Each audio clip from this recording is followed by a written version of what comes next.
Hi guys. I really hope you're doing well. I really hope you're blessed, you're staying safe and you're walking in victory. That's really my prayer for you and my desire for you. There's something I wanted to discuss that I think is important that we actually come out openly and talk about. Why do we sing? Why do I sing? Let me answer it myself. Why do I sing? Is it because I discovered I have a voice? Is it because there's money in music? Is it because I want to be known?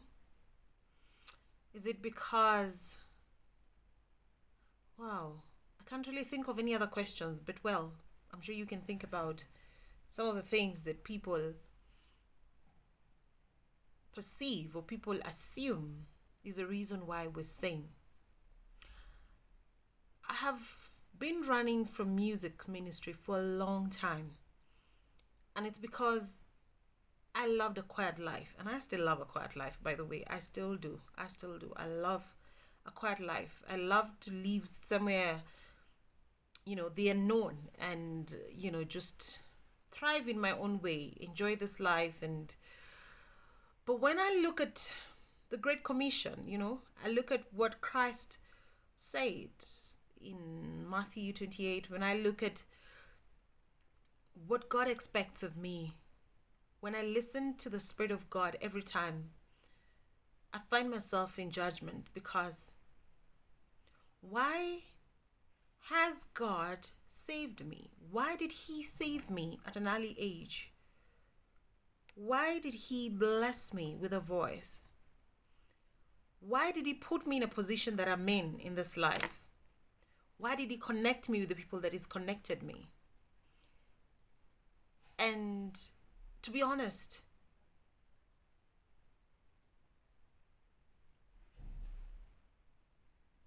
I have run away for such a long time from my ministry and even from, I'm the kind of person who will say, really, I don't want to get married to a pastor.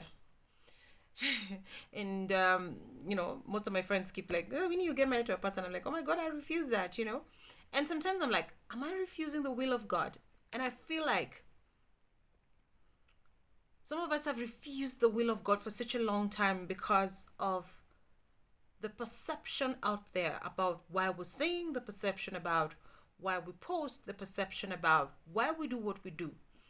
And we've allowed people's voices, we have allowed the external voices to determine how we're going to live our lives. But I think it's high time that stops. It's high time you stop thinking about what people think. It's high time you start to obey foolishly. And I think the most amazing prayer you can ever make is, Lord, use me as you will. Lord, let your perfect and amazing will be done in my life. I used to think that was a scary prayer at some point because when I was in campus, sorry about that, when I was in campus, I had dreams, of course. I had dreams to be this great lawyer, do these great global exploits, which I thank God that they're doable. And music was nowhere near there. And I can tell you my first song, I wrote it when I was in Form 1, 14. And I'm going to release that album. It's called the Love Album.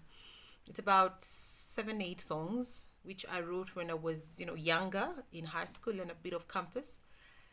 And I remember sometime in first year when I started to have help and, a bit of money here and there from parents, I felt like, okay, should I record? Should I not? And my greatest fear about recording was this, that I would find myself lost in that small publicity of people knowing you and people following you and people distracting you from your bigger purpose. And at that time, my bigger purpose was becoming a lawyer and thriving in my career. And the other thing is that I also feared, and but the fear is not of God, I also feared how I see fame draw people away from God. How I see when people become famous, people start to worship them. And there's nothing as bad as being worshipped. As, oh my God, please, I pray for you that you will not allow men to worship you, and that they will see you and see Christ, and they will not see you and start to worship you as a person. Because then you start to compete with God. You become an idol in people's lives. And when you compete with God, it's not a good thing. God is a jealous God. So I had all those fears. And I said, I give myself so many excuses, by the way, for not doing ministry. So many excuses. I wrote so many songs, by the way, when I was in high school and campus. Quite a lot. I have a book of them. There's even one book I lost, but I still have some songs in my memory, but some in that book. And I remember cleared campus, went and studied abroad, did whatever I had to do. And that urge in me kept on telling me, you need to do this. The gift that God has given you is not for you. It is for others. Ministry is service. Ministry is humility. Ministry is about others. It's never about you. You know? And the most amazing thing, but to be honest, I remember I was going to see my friend in Parklands, and she told me something very interesting. That when she was driving into her gate, her soldier or watchman was listening to my song Waminifu, and he was having a ball. And I'm thinking, this guy does not know me. I pass him there every time when I go to see my buddy. But he does not know me. But believe it or not, the song blesses him. And I was like, that is the most joyous part of ministry.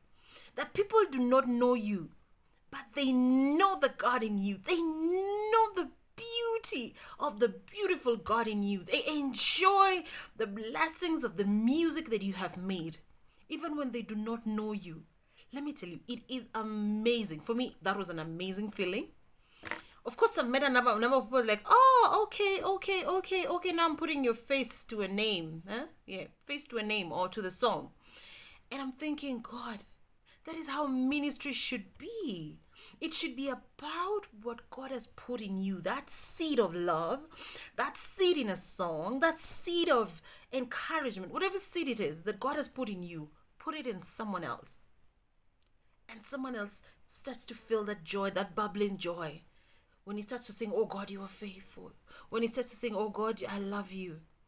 You have put a seed. You have sown a seed. And most of the time, because your word is aligned with, your song is aligned with the word of God, you have sown a seed of the word. And the word of God prevails in the heart of that person. Okay, because of time, guys, I want to continue this conversation and I want to really structure it so I can explain to you my journey. I can explain to you my ministry. And with time, you'll come to realize that you're able to do ministry without this hula baloo around us that's keeping people from venturing into the gifts and using the gifts that God has given them. Don't look around and worry. Don't look around and bother. Look inside you and glory in the God that has created you. Serve him. Love him. Let's talk later. Okay? I love you. Bye.